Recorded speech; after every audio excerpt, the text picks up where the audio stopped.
Over the years, Jared Gray West has released 2 impressive noir-style 2600 games available for just under $50 a piece over on his website and AtariAge.com. The first is a challenging, addictive little stealth adventure where you guide a well-animated spy named Ray Starling horizontally across a series of screens until a bomb is visible to detonate.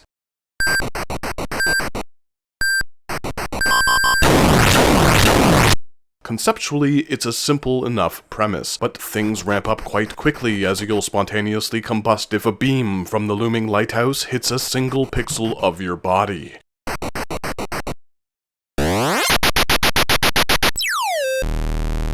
You'll be granted unlimited tries to reach the end, but the time limit displayed at the bottom is extremely punishing and doesn't reset between turns. If it reaches 0, you're toast, and it's back to the boot up screen.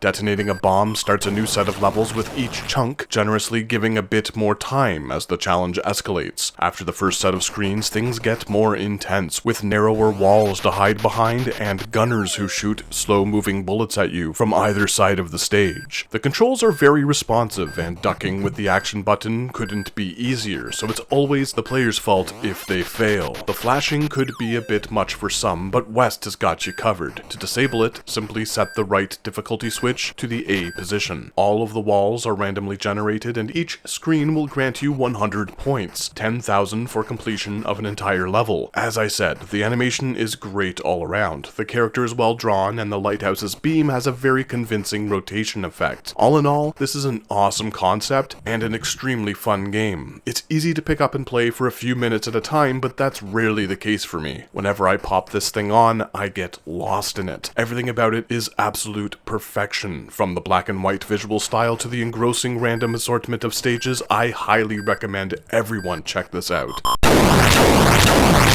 It's radical, Jim.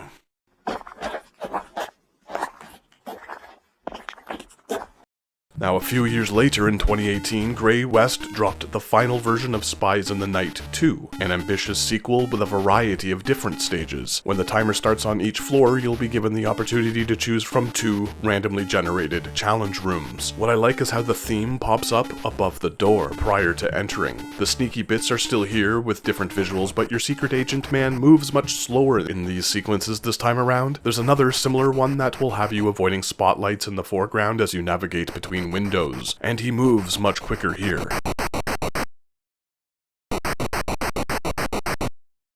Other rooms contain motion-sensitive lasers that sweep vertically across the screen. Movement while these pass over our fine fedora friend will result in death. These can get particularly hectic on higher floors when a bouncing breakout paddle gets thrown into the mix.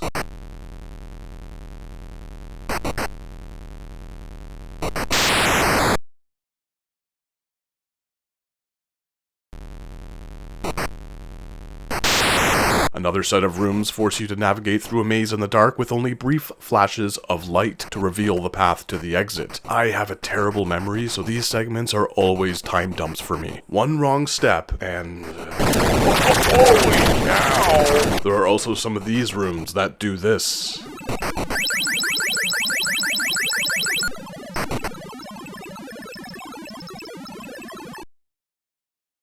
The clock is still the biggest threat. Once again, you're given unlimited continues, but if it hits 0, it's curtains.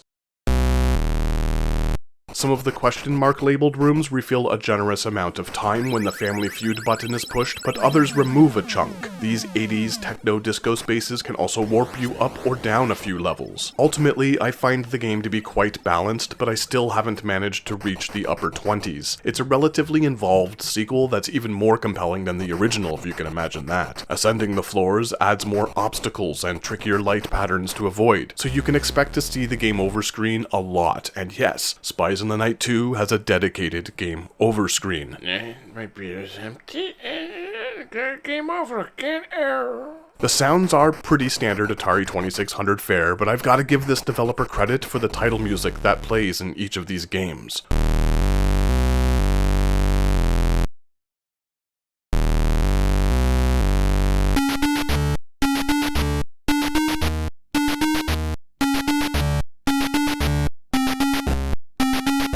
Great great stuff. At the end of the day, these are two very well-made Atari fan games that are easily comparable with some of the best official carts that the console had to offer. It's possible to find the demos online, and the physical version of the first comes complete with a well-drawn box and manual. So if you're looking for a couple quality games to add to your dusty 2600 collection, I'd definitely recommend purchasing it. Unfortunately, this sequel doesn't seem to be available in cart form, from what I can tell. If you have any information on this, let us know in the comments. It's always exciting revisiting my first home console, and games like this really keep the Atari alive, especially now that they've managed to squander the name with ridiculous gimmicks and embarrassing branding, though I've got to admit, that Atari 50 collection looks like a quality product from what I've seen so far. Next time on this channel, more noir, so stay tuned.